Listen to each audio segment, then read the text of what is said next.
et ça va péter. Péter.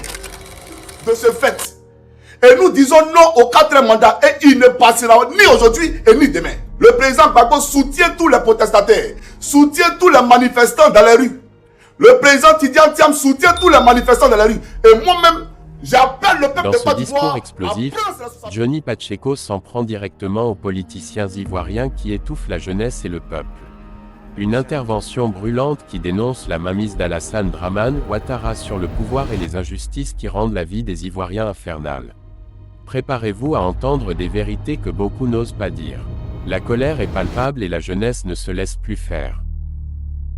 J'appelle le peuple de Côte d'Ivoire à prendre encore nos parents subir 5 autres années de calvaire. C'est ça la réalité. Et Tidiane Thiam aujourd'hui, le président Laurent Gbagbo est sur écoute. On a dit à WhatsApp, on a dit à Facebook que c'est le terreau. Dramane Ouattara, c'est vrai ou c'est faux? Donc quand il va sur la tombe du feu Boigny, ça répond à quelle logique? Parce que Oufoué là, voilà sa volonté, il faut écouter. Voilà, il faut écouter Oufoué. Mes sœurs n'ont pas d'enfants. Et grâce aux alliances avec du sang étranger, a pu avoir d'enfants. Grâce à Diane qui est ici. Tu as vu? Voilà la volonté d'Oufoué. Oufoué là, c'est pas quelqu'un qui nous a parlé de Thiam. C'est lui-même de son vivant qui a témoigné de son neveu. Il a rendu témoignage de son neveu, de son vivant. Et son mort, c'est pas faux. C'est Jésus-Christ seul qui est rentré dans le séjour des morts et qui en est ressorti. Donc laisse Oufoué Boigny tranquille. Mais si tu avais un peu de respect et de considération pour ce qu'il a été, tu comprends pour toi en Côte d'Ivoire là, tu n'aurais pas il t'a aidé. Parce que toi, Dramane, quel est ton bilan? Tu as quel bilan?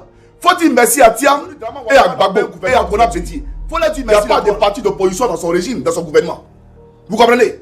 Mais autant de Gbagbo, allez demander à Patrick Hachi, puisque la pose de la première pierre du 3e pont Henri Konab Bédié, c'est-à-dire en lui et Gbagbo, c'est-à-dire lui et Gbagbo sont allés poser la première pierre. Qu'ils viennent me dire si c'est vrai ou c'est faux. Lui, Patrick Hachi. Alors pourquoi ça n'a pas pris forme? Mais Laurent Gbagbo était occupé à voyager et aller pour parler avec les rebelles au patron sauté pour ne pas, bien entendu, que les Ivoiriens soient tués. Vous comprenez? C'est parce que vous l'avez agressé. Vous avez agressé nos mères, nos grands-mères, nos grands-pères, même les enfants ont marché de Boaké Yikayam Zokro pour chercher la paix. Vous comprenez? Donc c'est pour dire qu'un pays en crise, un pays en guerre, on est fait. Et donc j'ai connaissance, je vais vous montrer ça ici à Waïla. Regardez ça, camarade. Suivez, c'est parti. On a besoin de tranquillité. Donc je viens vous dire, chers frères et sœurs, chers enfants, je viens vous demander de me donner 5 ans. 5 ans pour redresser la Côte d'Ivoire. 5 ans pour reconstruire la Côte d'Ivoire.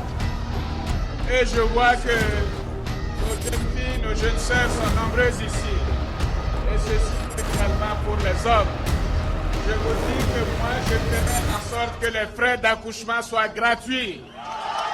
Et je ferai en sorte que les frais d'accouchement soient gratuits. Alors là, j'entends que les hommes applaudissent plus que les femmes.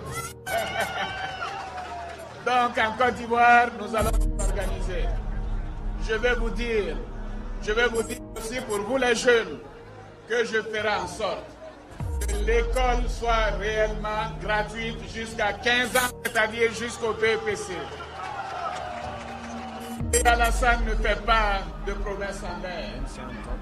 Vous allez voir si vous me donnez 5 ans. Je sais que vous me donnerez 5 ans. Et je travaillerai à la sécurité des Ivoiriens. Je ferai en sorte que les forces de défense et de sécurité soient des forces fraternelles. Les populations et les militaires s'aiment. Et les problèmes que nous avons vécus par le passé ne se reproduisent plus. Voilà. Donc, tu as promis, j'aimerais dire au public... La parole de Johnny Pacheco résonne comme un appel au réveil pour la jeunesse ivoirienne. Il montre que dénoncer les injustices n'est pas un choix mais une nécessité. Et toi, que penses-tu de cette situation? Laisse ton avis en commentaire, abonne-toi et partage pour que cette voix soit entendue partout.